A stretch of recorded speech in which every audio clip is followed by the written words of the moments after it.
A reasonably common question type is going to ask you to compare a lab value for molar enthalpy of combustion to one that is determined theoretically. When I say determined theoretically, there's a few options for how this value is determined. It can be determined by doing products minus reactants.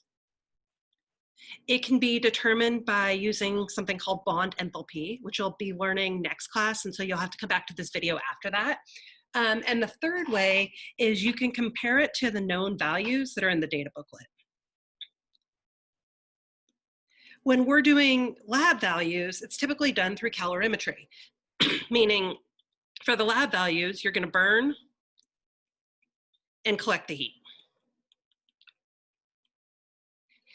You're nearly always, unless something much worse went wrong in your data collection, going to get a smaller value for the lab value than you will for the theoretical. So for example, there's a bunch of theoreticals here, and like, let's say propane, negative 2219 as the theoretical value. If you did it in the lab, you might get something like negative 1500 kilojoules per mole instead. So we're always going to get a lower value, and I mean lower absolute value, not distance from zero lower. Because of the fact that, well, let me draw you a picture and it'll probably make a little bit, it might be obvious to you. Let's say I was burning something like ethanol or rubbing alcohol. And obviously we need a flame, put it in a little alcohol lamp, and then we put it under a container of water. And if I measure the temperature of that water before and after, and I know how much water I have, I can figure out how much heat we were able to transfer from the flame to that. We generally make an assumption that the amount of heat collected is used to calculate the heat of the reaction. But let me ask you a question. When you burn a flame, is all of the heat going to go to the water? No, some of it's going to go other directions too. You've stood near a stove and it's warm because not all of the energy is going up to the water. So the number one reason why these values are going to be different is because of loss of heat to the surroundings.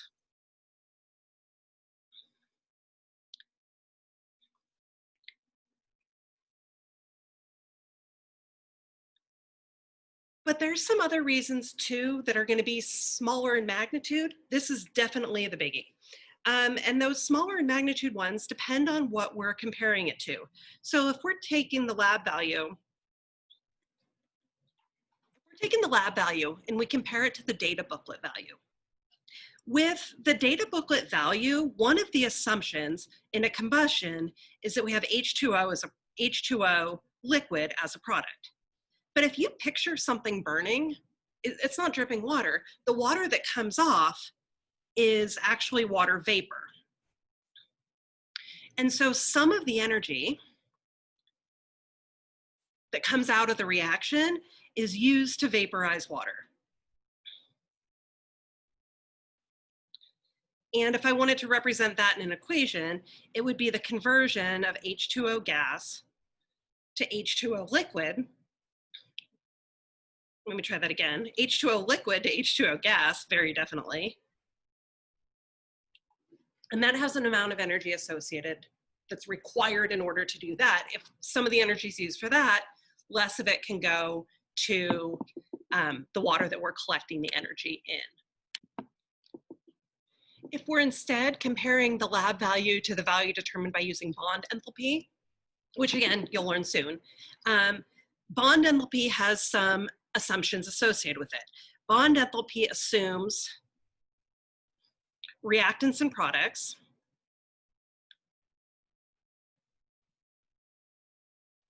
are all gaseous. However, if I'm burning like liquid ethanol or liquid isopropyl alcohol, that's not in the gas phase. So that's going to be a flaw there. When I say it assumes reactants and products are all gaseous, it's not accounting for what we call the intermolecular forces, the energy required to also separate molecules.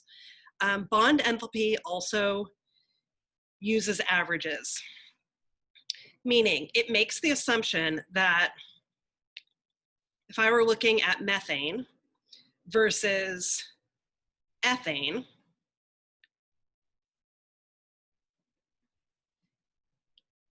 we assume in this case that the energy required to break this bond is the same as the energy required to break this bond.